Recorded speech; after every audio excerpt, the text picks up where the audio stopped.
With tensions rising again in the Middle East, a lot of people are pointing towards several chain of events that could potentially start World War III. But what exactly is a world war, and how does a conflict qualify as a world war? Why do we call only the wars fought between 1914 to 1918 and 1939 to 1945 as the First and Second World War?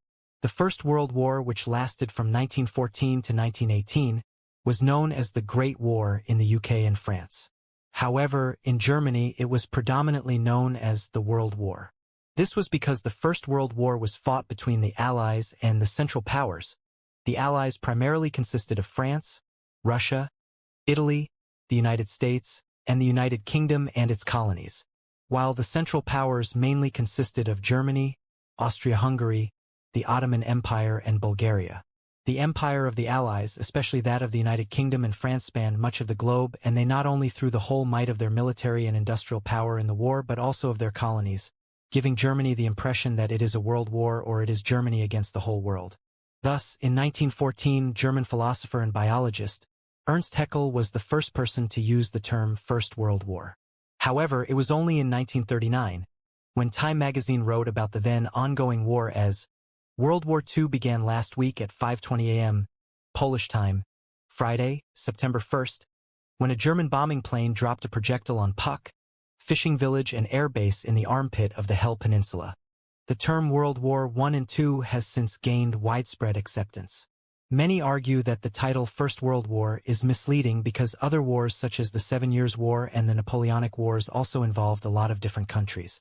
For instance, the 7 Years' War was fought between two alliances led by Great Britain and France. It was fought on at least 5 major regions of the world: Europe, North America, South America, West Africa, and India. The Napoleonic Wars saw major action only in Europe, with only minor naval actions against the British Empire and some action in the US, Egypt, and Syria. However, all these wars were fought before the Second Industrial Revolution, making them much less devastating and smaller in scale. Wars such as these are referred more commonly as global conflicts instead of world wars. Other global conflicts include the War on Terror and the American Revolutionary War. The wars fought between 1914 to 1918 and 1939 to 1945 deserve this title because of the sheer scale it was fought on, which can be attributed to advancement in technology, bigger armies, pooling of colonial resources. All this was possible only because of the production might brought forth due to the rapid industrialization which enabled countries to produce tanks, motorized vehicles, explosives, and other military equipment at a much faster pace, which eventually led to an arms race in Europe during the early 20th century.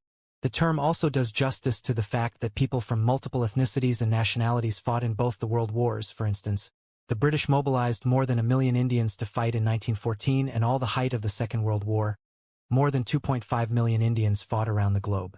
Not only that, but the aftermath of both these conflicts resulted in a drastic shift in the world order, and steps were taken to avoid another conflict of such scale at all costs, which led to the establishment of the League of Nations in 1919, but it failed to prevent a Second World War. And then in 1945 the United Nations organization was established to prevent any further armed hostilities.